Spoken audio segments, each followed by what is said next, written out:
अनंत कीर्ति लिखते हैं,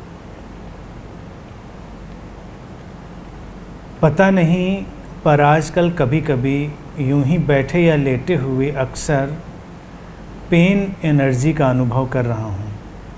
जैसे शायद कोई सबकॉन्शियस में पड़ा पास्ट ट्राउमा हो जो शरीर में कहीं रुका हुआ हो और वो रिलीज़ होने का रास्ता बना रहा हो। जब मैं इसको एक्सेप्ट कर लेता हूँ, ये एनर्जी ऐसे फील होती है जैसे सुनहरे कणों की हो और कभी कभी गहरा अंधेरा उसके साथ लिपटा हुआ हो। ये एनर्जी फ्लो करके रिलीज़ हो रही है। ऐसा होने पर मैं हल्का निर्भर सा फील करता हूँ। साथ में मेरे बाईं ओर की नेक मसल में एक टेंशन या पेन भी होता है। वहाँ से पेन कुछ देर के लिए विदा हो जाता है। जॉ मसल्स भी एक तनाव से मुक्त होते हैं। अक्सर मेरी लेफ़्ट आई भी फ्लटर करती है, फड़कती है, वो भी शांत स्थिर हो जाती है। कहा जाता है कि मेल्स में लेफ़्ट आई का फड़कना अच्छा नहीं होता। अच्छा बुरा अभी नहीं पता, बस ऐसा हो रहा है और उसे होने दे रहा हूँ।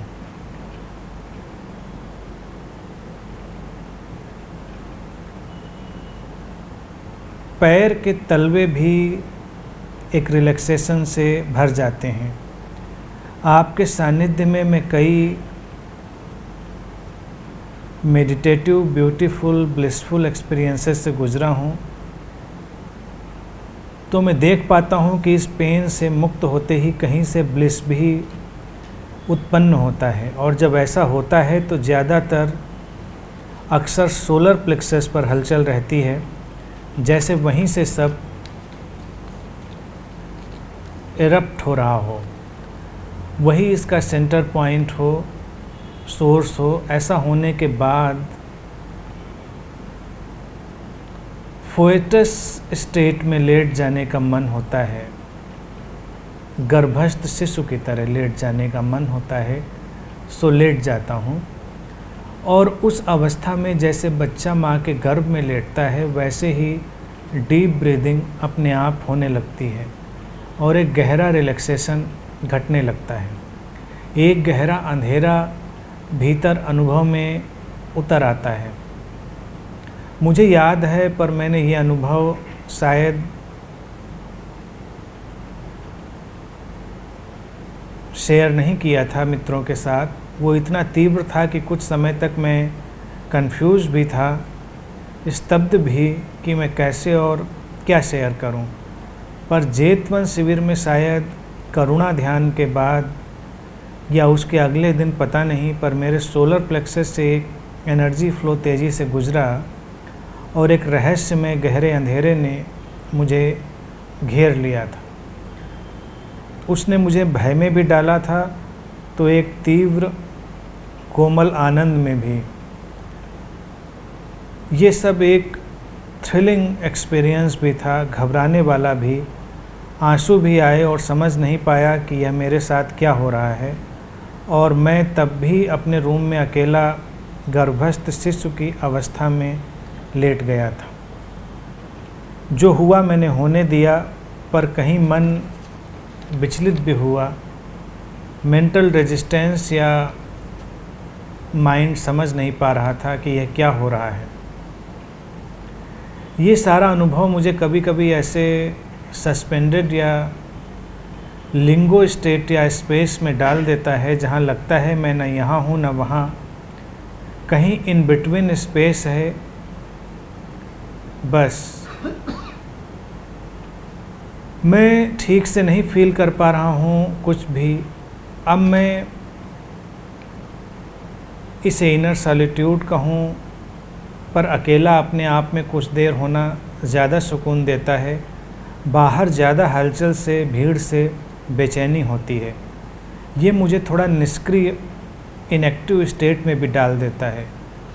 और इस अनुभव से, पेन से गुजरने के बाद मैं आसपास जुड़े लोगों के दर्द को भी समझ और फील कर पाता हूँ कि मैं उनकी जगह होता तो कैसा फील करता। A kind of empathy, I feel, हर अनुभव या बात का कोई समय होता है।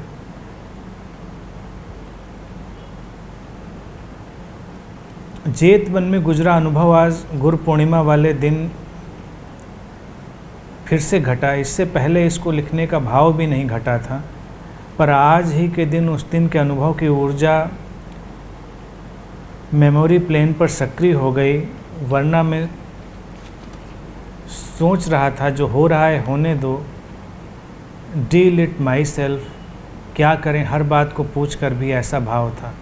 कभी कभी जब ऐसा एक्सपीरियंस होता है, मैं ठंडी और गर्म ऊर्जा का भी अनुभव करता हूँ और मदर नेचर के साथ होना, नैसर्गिक अवस्था में, नेचुरल स्टेट में होना बड़ा प्रेम पूर्ण लगता है।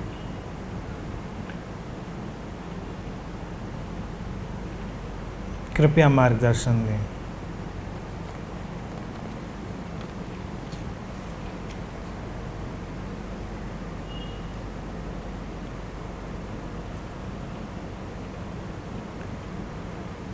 अनुभव कई तलों पर घटते हैं। तुम्हें जो घट रहा है ये किसी गहरे तल पर घट रहा है और तुम्हें रूपांतरित भी कर रहा है। तुमने सारी बातों को बहुत ही सहजता से अनुभव भी किया है और उन्हें अभिव्यक्त भी किया है कि क्या हो रहा है और कैसे हो रहा है। और तुमने ये भी देखा है कि तुम्हारे अंदर एक नेचुरल गाइडेंस भी उभर रहा है कि तुमको अब क्या करना है। जब भी तुम्हारे गहरे तल से कोई अनुभव घटते हैं तो उनके साथ ही एक स्वाभाविक मार्गदर्शन भी तुम्हारे सामने घटता रहता है। ये जो पेन एनर्जी या पेन बॉडी जिसका तुम अक्सर अनुभव करते हो,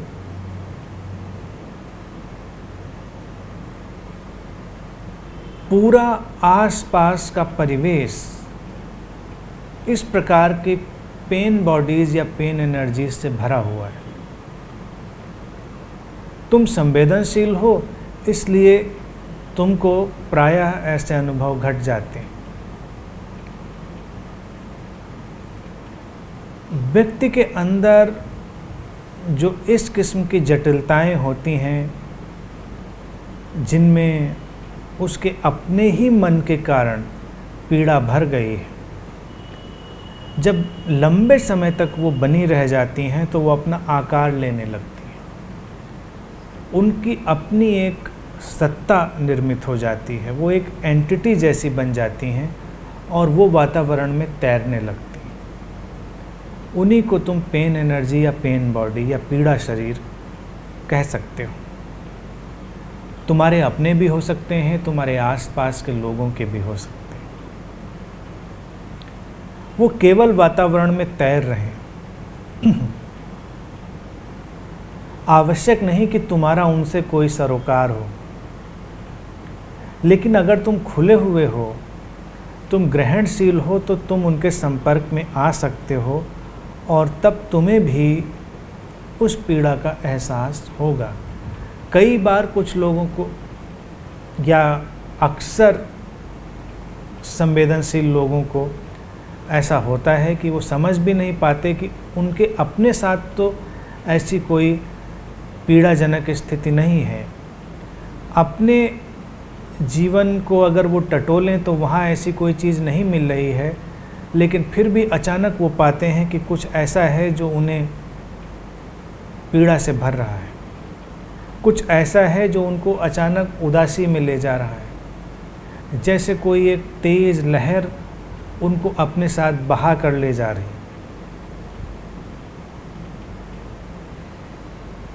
ये तब घटता है जब तुम किसी ऐसे पेन एनर्जी या पीड़ा शरीर के संपर्क में आ गए होते हो। एक साधक के लिए, एक ध्यानी के लिए जो आवश्यक है वो सब तुमने किया भी है, और वही एक रास्ता भी है कि तुम इसके लिए बस केवल होशपूर्ण बने रहो, तुम केवल सजग बने रहो और जो हो रहा है उसको देखो, उसके साथ अपना तादाद में मत करो, अपना आइडेंटिफिकेशन मत करो उसके साथ, और तब वो गुजर जाएगा। जीवन में बहुत सारी पीड़ाएं, उदासी, यहाँ तक कि शारीरिक पीड़ाएं भी, मानसिक ही नहीं, कई बार एक तैरती हुई तरंग मात्र होती है, एक वेव है जो गुजर रही है। तुम खुले हुए थे, तुम्हारे अंदर से वो आई। तो जब कभी भी किसी के अंदर कोई पेन एनर्जी अपना काम करे तो उसे आइडेंटिफिकेशन ना दें। पर्सनल आइडेंटिफिकेशन से समस्या बदल जाती है, वो तुम्हारी व्यक्तिगत हो जाती है। जैसे तुम अपने अंदर उदासी, पीड़ा या किसी भी तरह की बेचैनी का अनुभव कर रहे हो, तो तुम बस इतना ही जानो कि उदासी घट रही है, पीड़ा घट रही है, बेचैनी तुम्हारे अनुभव में आ रही है। इसको अगर तुम ऐसे देखने लगोगे कि तुम बेचैन हो, तुम्हारे अंदर पीड़ा है, तो तुम जैसे ही उससे अपने आप को जोड़ोगे, वो तरंग जो भी गुजरने वाली ही होगी, वो थोड़ी देर और ठहर जाएगी, केवल तुम्हारे आइडेंटिफिकेशन के कारण, अन्यथा वो बस गुजर ही रही थी। कई लोग इन गुजरती हुई तरंगों से इतना आइडेंटिफिकेशन, इतना तादात्मीकरण कर लेते हैं कि जीवन पर्यंत वो उसमें उलझे रह जाते हैं, उसको विदा ही नहीं करते, उसको अपने अंदर से रिलीज़ ही नहीं होने देते, और तब ये उनके लिए गहरी समस्याएं बन जाती। तुमने ये भी अनुभव किया कि वो ऊर्जा मुक्त भी हो रही होती है। जब तुम जागरूक हो रहे हो, वो मुक्त हो रही है, और मुक्त हो रही है तो कई तरह की चीज़ें तुम्हारे अंदर घट रही हैं, वो शुभ है। जैसे तुम सोलर प्लेक्सस पर एक हलचल अनुभव करते हो, वो संवेदनशील केंद्र है। आसपास की तरंगों का प्रभाव प्रायः तुम्हारे उसी केंद्र पर तुम्हें अनुभव में आएगा। सोलर प्लेक्सस और हारा सेंटर, ये दोनों सेंटर आसपास की तरंगों को रिसीव करने के लिए बहुत ही संवेदनशील हैं, और तुम इनको शिफ्ट होता हुआ अनुभव कर सकते हो, कभी सोलर प्लेक्सस पर ज़्यादा, कभी हारा पर ज़्यादा। डिपेंड करता है आसपास की ऊर्जा की अपनी इंटेंसिटी पर। जैसे कोई वातावरण में गहरे दुख की स्थिति हो, तो अक्सर तुम अपने इस सोलर प्लेक्सस और हारा के बीच या किसी स्पेसिफिक सेंटर पर ऑलमोस्ट उसी के आसपास एक दबाव अनुभव करोगे, एक तनाव का एहसास तुम्हें होगा। ये तुम्हारी संवेदनशीलता है कि तुम उसे महसूस कर पा रहे हो, और उसे महसूस कर लेना ही उसे डिज़ोल्व कर देना है। जागरूकता से उसे देख लेना। अक्सर लोगों के पेट पर हमला होता है इस तरह की भारी तरंगों का। नकारात्मक या सकारात्मक उसमें कुछ भी नहीं है, वो केवल तुम्हारे इंटरप्रिटेशन है। बस कुछ तरंगें तुम्हारे अलाइनमेंट में नहीं हैं और कुछ तरंगें तुम्हारे अलाइनमेंट में हैं, इतना समझो। कभी कोई दुर्घटना होने वाली है, तब भी तुम्हारे इन्हीं सेंटर्स पर अचानक एक चोट सी लगती है, धक्का सा लगता है। कोई व्यक्ति तुम्हारे आसपास घृणा से भरा हुआ, ईर्ष्या से भरा हुआ, गहरे दुख से भरा हुआ उपस्थित है, तब भी तुम्हारे इसी जगह पर धक्का लगता है। अक्सर जो लोग संवेदनशील होते हैं, इसको बहुत जनरलाइज मत करिएगा, सामान्यीकृत मत करिएगा। अक्सर जो लोग बहुत संवेदनशील होते हैं, अगर वो किसी नकारात्मक ऊर्जा के संपर्क में आ जाएं या ऐसे व्यक्ति के संपर्क में जो उस भाव से भरा है, तो उनका पेट खराब हो जाता है। स्टमक एरिया उनका बहुत सेंसिटिव हो जाता है। जल्दी ही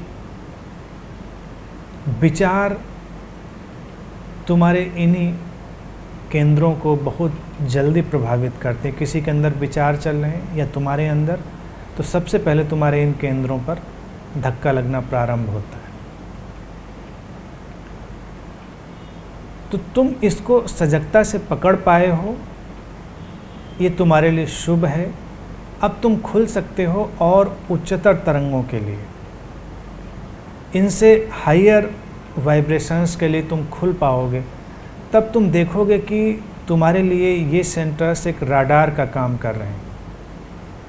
वो राडार का काम इस तरह से है कि अगर तुम्हारे इन केंद्रों पर किसी प्रकार के दबाव या हलचल की स्थिति पैदा हो रही है, तो नियमतः अस्तित्वगत नियम के अनुसार तुम किसी दिव्यता के नज़दीक भी हो। जब भी तुम किसी परेशानी के नज़दीक हो, तुम किसी दिव्यता के नज़दीक भी हो। अब ये केवल तुम्हारे खुले होने के ढंग और तुम्हारे देखने के नज़रिए पर निर्भर करता है। तुम अगर खुल जाओगे और इनसे अपना पर्सनल आइडेंटिफिकेशन नहीं अनुभव करोगे, तो तुम जल्दी ही अपने ऊपर के केंद्रों पर, अनाहत केंद्र पर, हार्ट सेंटर पर या विशुद्ध केंद्र पर विशेष किस्म की तरंगों को अनुभव करने लगोगे। और जितनी भी दिव्य तरंगें हैं, हायर वाइब्रेशंस हैं, वो तुम्हारे सोलर प्लेक्सस से ऊपर अपना प्रभाव डालना प्रारंभ करने लगती हैं। ऐसा नहीं कि वो तरंगें नीचे नहीं प्रभाव डाल रही होती हैं, तरंगें तो हर जगह प्रभाव डाल रही हैं, लेकिन हर जगह की सेंसिटिविटी अलग अलग है। और तुम जब एक बार अपने इन निचले केंद्रों पर संवेदनशीलता को अनुभव करते हो, तो तुम अपने ऊपर के केंद्रों के लिए खुल जाते हो, उनके लिए तुम ओपन हो जाते हो, और तब तुम्हारे अंदर एक गहरा संतुलन भी घटता है। तुमने लिखा है लेकिन तुमने इसको शब्द नहीं दिए हैं, मैं समझता हूँ वो भी ज़रूर घटा होगा। जो संतुलन आ रहा है वो सोलर प्लेक्सस या जो तुम्हारा मणिपुर चक्र है, उसके ऊपर घटी हुई ऊर्जा के अनुभव के तुरंत बाद तुम्हारी छलांग लगती होगी तुम्हारे हार्ट सेंटर पर, अनाहत केंद्र पर, और वहीं से सारा संतुलन आता है। और जो हमारे अंदर 7 ऊर्जा केंद्रों की बात होती है, उसमें अनाहत केंद्र, हार्ट सेंटर बिल्कुल बीच में, 3 केंद्र नीचे और 3 केंद्र ऊपर, तो वो वैसे भी बैलेंसिंग सेंटर है। और जब भी कोई व्यक्ति अपने हृदय केंद्र में प्रवेश करता है, तो उसके जीवन में एक संतुलन आ जाता है। ऊपर के केंद्रों में भी अगर कोई व्यक्ति अचानक प्रवेश करने लगे तो बड़ा असंतुलन पैदा हो जाता है। जैसे अचानक कोई आज्ञा चक्र की ओर बढ़ जाए, थर्ड आई की तरफ, तो उसके जीवन में तनाव, विक्षिप्तता, इसकी सारी संभावना खुल सकती है।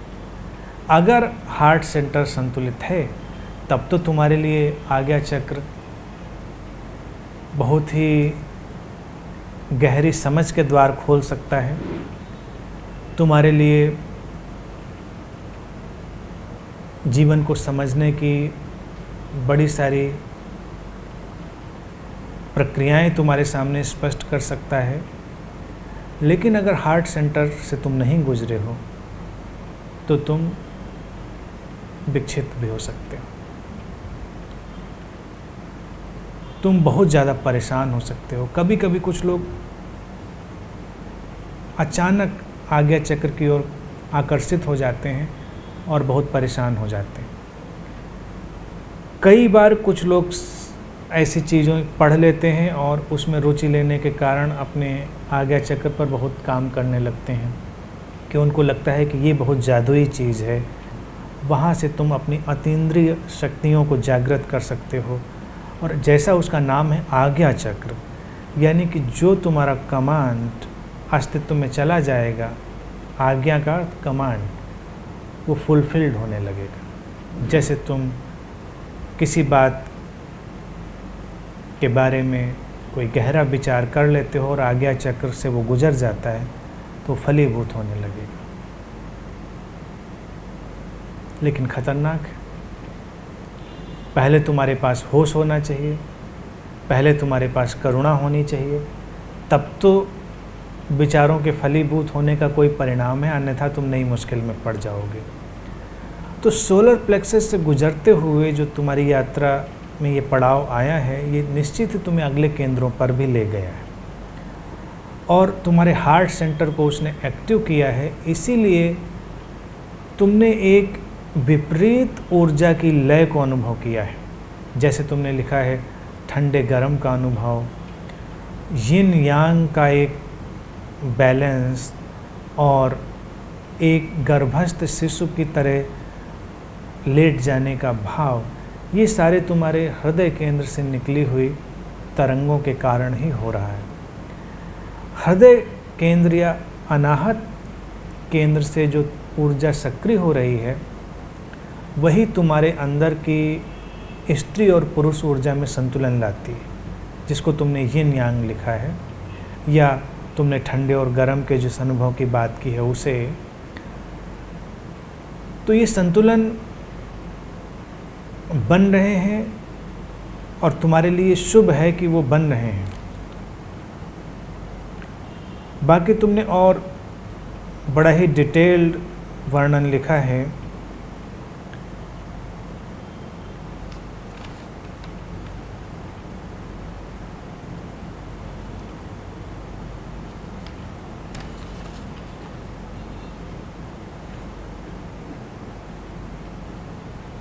ये भी तुमने लिखा है कि कभी जब ऐसा अनुभव घटता है तो तुम्हें ये भी लगता है कि तुम कहाँ हो, तुम न यहाँ हो न वहाँ हो,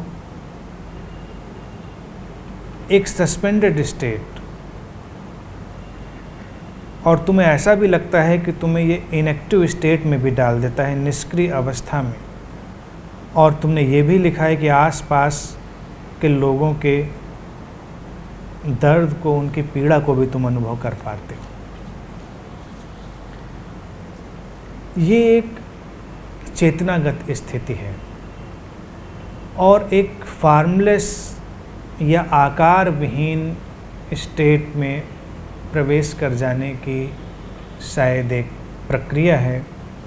क्योंकि तुम जब बहुत आकार से ग्रस्त होते हो या अपने शरीर से बहुत ग्रस्त होते हो तो तुम्हें स्थान का बोध ज़्यादा होता है। लेकिन जब तुम शरीर से थोड़ा हटते हो और अपने अंदर की चेतना में प्रवेश करते हो या अपने अंदर की तरल ऊर्जा में प्रवेश करते हो, तो फिर तुम्हें समझ नहीं पड़ता कि तुम कहाँ हो, तुम यहाँ हो या वहाँ हो।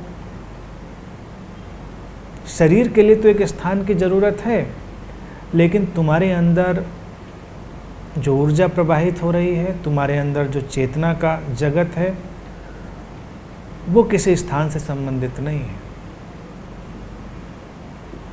उसके अंदर एक व्यापक अनुभव है, एक एक्सपेंडेड एक्सपीरियंस है। और उस एक्सपेंडेड अनुभव के कारण ही तुम दूसरों के दुख दर्द अनुभव कर पाते हो, क्योंकि तुम्हारे और दूसरे के बीच की बाउंड्रीज मेल्ट होती है। दूसरा दूसरा है नहीं, दूसरा केवल हमारे विचार में है। और हम जितनी शक्ति से, जितनी विचारों की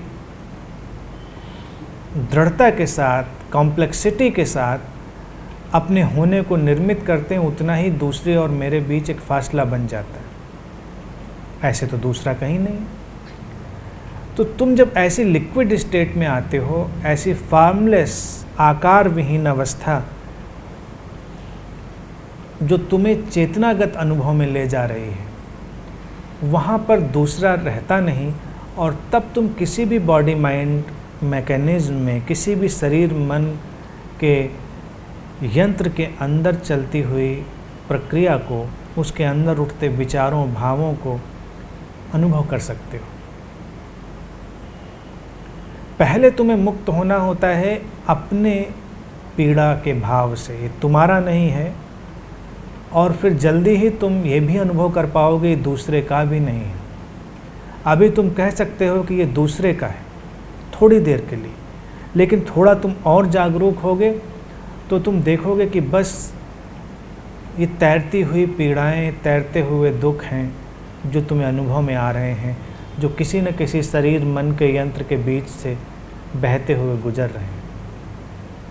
क्योंकि अगर तुम इन्हें दूसरे का दुख दर्द मान लोगे तो फिर एक आइडेंटिफिकेशन हो जाएगा जो दूसरे के साथ होगा,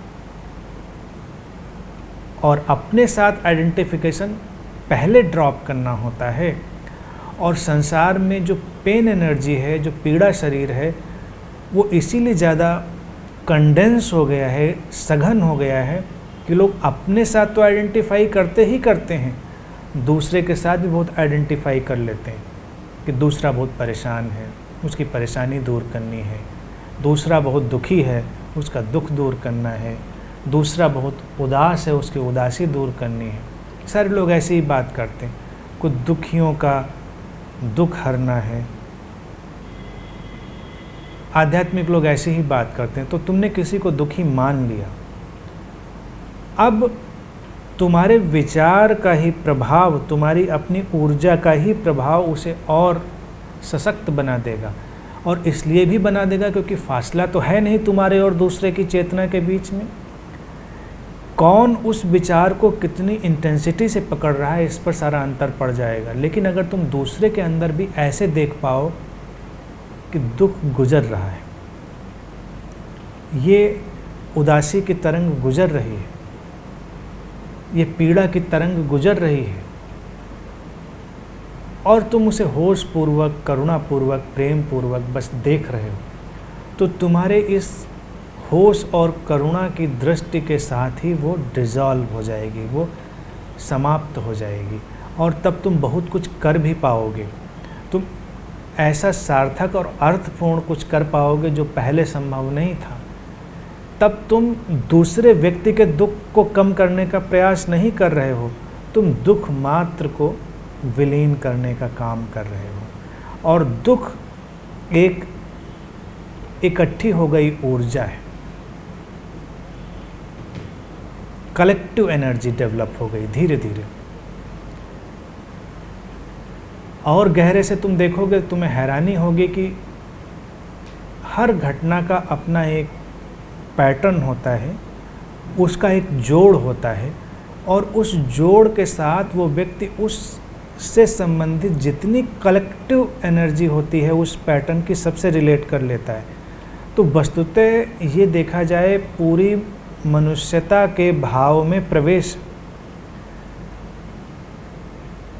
धीरे धीरे इकट्ठा हो गया है वो भाव, और गहरा हो गया है।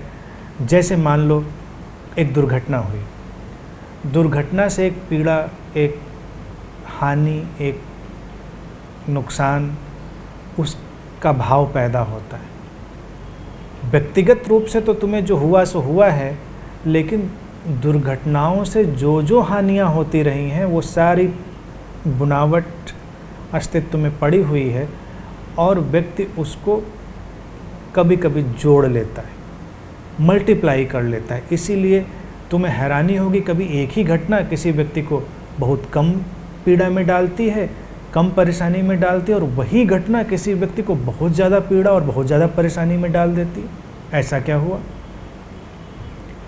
इसने उस कलेक्टिव एनर्जी पैटर्न से जो स्टोर था उससे कितना अपने आप को जोड़ लिया, आइडेंटिफाई कर लिया, उससे उसकी इंटेंसिटी बढ़ जाएगी।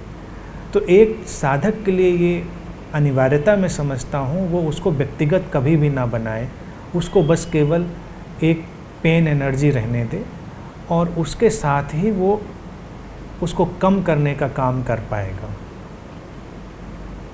समझ रहे? कोई भी घटना हो, जैसे एक मृत्यु हुई, मृत्यु से जो पीड़ा उभरती है वो तुम्हारी अपनी जितनी है उतनी तो है, लेकिन जितनी भी मृत्यु हुई हैं जगत में, उनसे जो जो पीड़ाएं उभरी हैं वो सब उसमें एक चेन की तरह से बुन गई हैं। वो पीड़ा की अपनी चेन है, एक हर पीड़ा की अपनी एक डिफरेंट हिस्ट्री है, हिस्ट्री उसकी अपनी एक अपनी ही ढंग की यात्रा है, और तुम उस सबसे जुड़ सकते हो। इसलिए तुम उसको चाहे जितना बढ़ा भी सकते हो, चाहे जितना कम भी कर सकते हो। अब जैसे तुम मनुष्यता के इतिहास में देखो तो तुम्हें एक और हैरानी होगी, संबंधों की अपनी कलेक्टिव एनर्जी है। जैसे ही कोई व्यक्ति किसी खास संबंध में जाता है, वो उस संबंध से रिलेटेड जितनी चेन होती है उस ऊर्जा की सबसे रिलेट कर जाता है। तो लोगों को लगता है कि अरे ये मैं कैसा व्यवहार कर रहा हूँ। उसको पहले से पता भी नहीं होता कि मैं ऐसा व्यवहार करूँगा।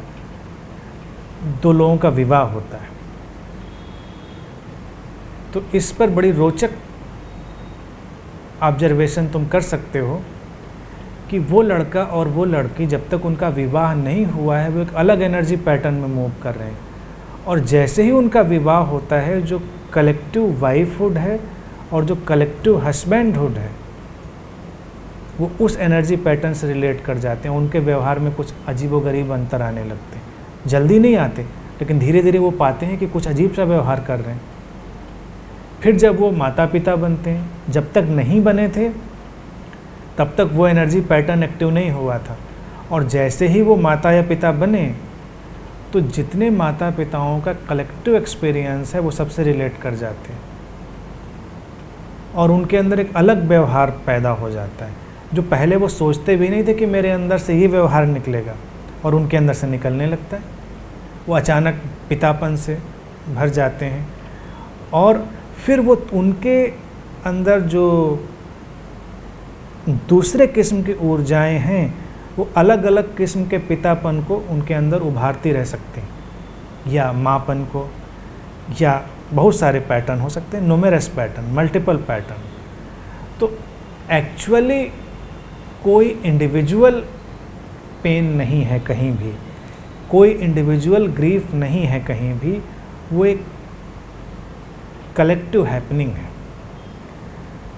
तुमको उससे अपने आइडेंटिफिकेशन को ब्रेक करना है, और फिर तुम देखोगे कि एक नई दुनिया खुल रही है। अब दूसरी दुनिया ये भी खुलेगी जब तुम ये देखोगे, तो फिर कोई भी ब्लिस तुम्हारा नहीं है। जैसे कि तुम लिख रहे हो कि फिर तुम एक ब्लिस का अनुभव करते हो। यहाँ तुमने शब्दों का उपयोग भी बिल्कुल ठीक किया है कि ब्लिस का अनुभव हुआ। आई एम ब्लिसफुल ये नहीं, ब्लिस घट रहा है, तुम आनंद से भर रहे हो, लेकिन ये आनंद तुम्हारा है तो मुश्किल हो जाएगी। आनंद तुम्हारा होगा तो तुम उस पर पकड़ बनाओगे, तो फिर वो या तो रुकेगा या जाएगा।